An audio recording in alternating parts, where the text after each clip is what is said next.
what do I love about this play? What do I not love about this play is the question. Everything about it is great. Romeo starts off being melancholy and full of sorrow, and then he falls passionately in love with someone, and you see all this passion and this love, and you can see Romeo in love with Juliet and all the stuff that he says to her and all the stuff that happens between them. One of my fears when first approaching this piece was that, I thought to myself, how do we know that this love that Romeo and Juliet have is true? Romeo, up to this point, before he's met Juliet, is falling in love left and right with all these women, and he's very wishy-washy.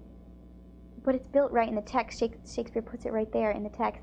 The first conversation that Romeo and Juliet have creates a perfect 14-line sonnet. And it's beautiful, it's perfect, and they are meant to be together. And the only other sonnet that there is in the piece is at the very beginning of the prologue, which in our production the apothecary gives. And it is a 14-line sonnet, and it is mirrored by Romeo and Juliet, a 14-line sonnet. And it means, it's fate. They're meant to be together, and their love is meant to impact all of those around them. And, it's also meant to be tragic. Sin is purged.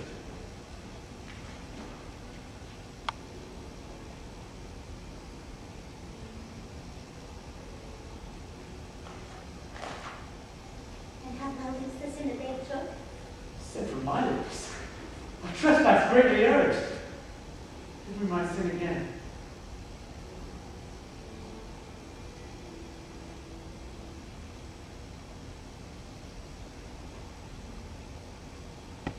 Kissed by look.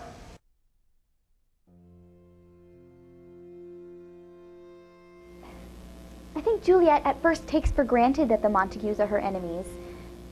That's how it's always been, so she kind of takes it for granted. But once she meets Romeo and realizes how wonderful he is, she has this moment where she's like, why are they our enemies?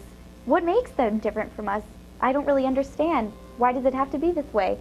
So I don't think she takes that hatred on as part of herself. She knows it's there, but it's not a part of her. I guess you can say it was given to him at birth, or at least as he's been raised. He's been raised to think that Montagues are evil. There's even a line at the very beginning when he's talking about peace. He says, "Peace I hate the word, as I hate hell, all Montagues and thee," when talking to Benvolio, who is a Montague. I see some sort of conflict between him and Montague in the past over Lord Montague being noble and Capulet being simply a moneyed merchant. I do not refer to him as Lord Capulet because he's not actually a member of the aristocracy. He is a moneyed merchant. He's very wealthy, and he may even be more wealthy than many of the nobles in Verona, but he is not actually a member of nobility. And I believe that's why I ultimately feel that he should be considered a political animal more than anything else. He truly is someone who wishes to climb the social ladder. And the only thing his money has not been able to buy him is a title. And so he's desperate to gain it, which is, I think, why he's in such a hurry to marry Juliet off to Paris.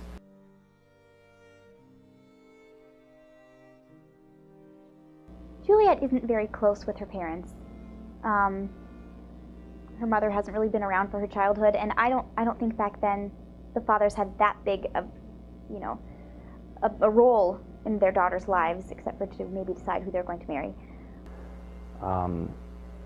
His relationship with her is very dynamic because on the one hand he does want to see her happy. He wants to provide her with a good match, but to him a good match or happiness should be based in the social standing, the political standing, and the financial standing of the match, as opposed to anything that is so frivolous as love. Back then, that's how it was. If your parents said this is who you're going to marry, you said okay, especially as a woman. Juliet is nothing without her father, and then once she gets married, she would be nothing without her husband. A woman's identity was the men in her life. And so the fact that Juliet ends up defying what her father tells her to do is huge, and speaks a lot about the strength of her character and of her mind and of her will. Thankful even more hate that is meant love. How chalk logic? What is this? Mistress, me and you, thank me no thank yous, and proud me no proud, but fellow fine joy takes Thursday next to go with church to St. Peter's.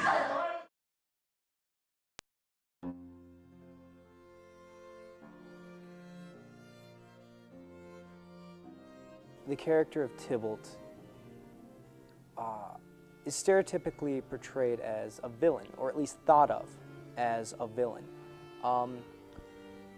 He doesn't necessarily have to be that.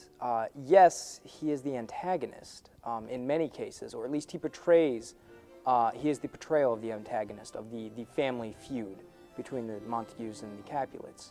But he's not necessarily the villain, it's just he's the antagonist. He was brought up this way. He doesn't necessarily want to fight, he just knows how to. So he doesn't pick his battles, but when a battle comes to him, he takes it.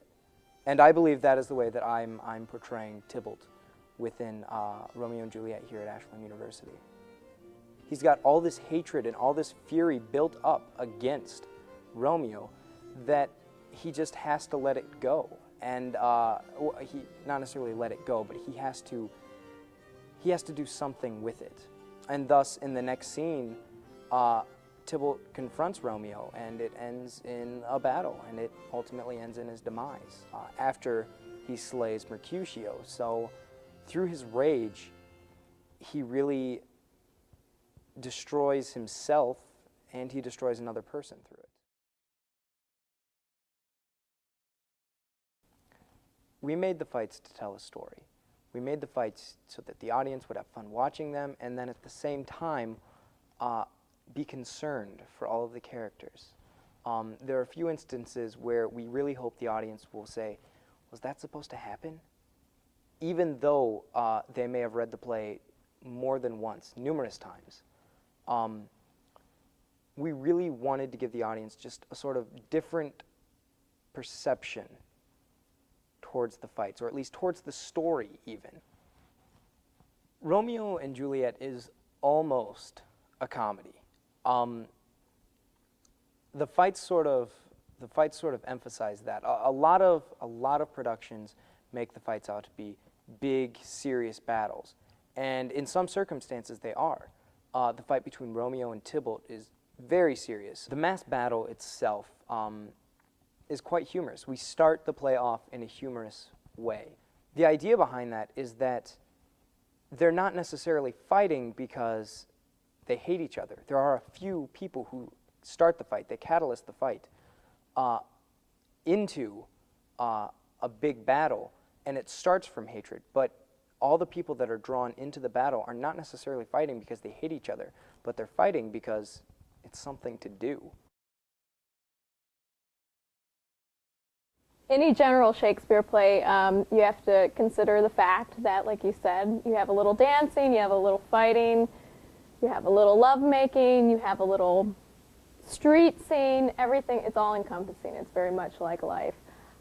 So the best way to deal with that is to actually, in my opinion, just ignore it in a lot of ways. And since we decided to go straight period with the show, Rick said, well, we really want to do the idea of a straight Shakespeare play because it's so rare.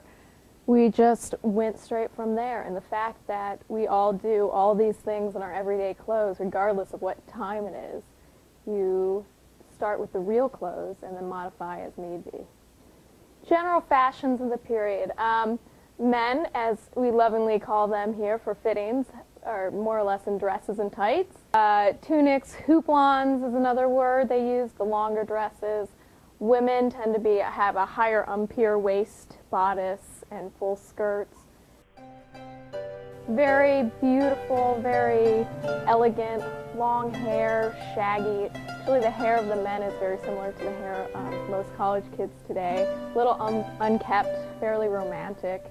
The pre-Raphaelites, actually, who are obviously much, much later, loved Italian Renaissance, to harken back to it, because it's so lush, and the colors and silk tones and velvets, brocades, and everything you can imagine that is really beautiful and sensual is what they embraced. The costumer's saving grace, one of them, Janet Arnold's patterns of fashion. The stuffing, the quilting, the closures, you know, grommets done by hand, photos if she found real clothes, and then, not photos, paintings of them. She includes them and explains very thoroughly what they are. We start with the Capulets on the left. So we're looking at Capulet and Lady Capulet, and then Tibble is next to them. And there you can see there's detailed sketches next to what the jacket looks like, which is what we just saw in that book where it came from.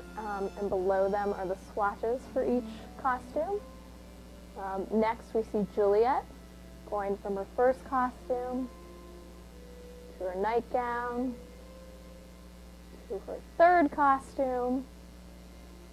And then, of course, when we see her in the tomb, her final costume.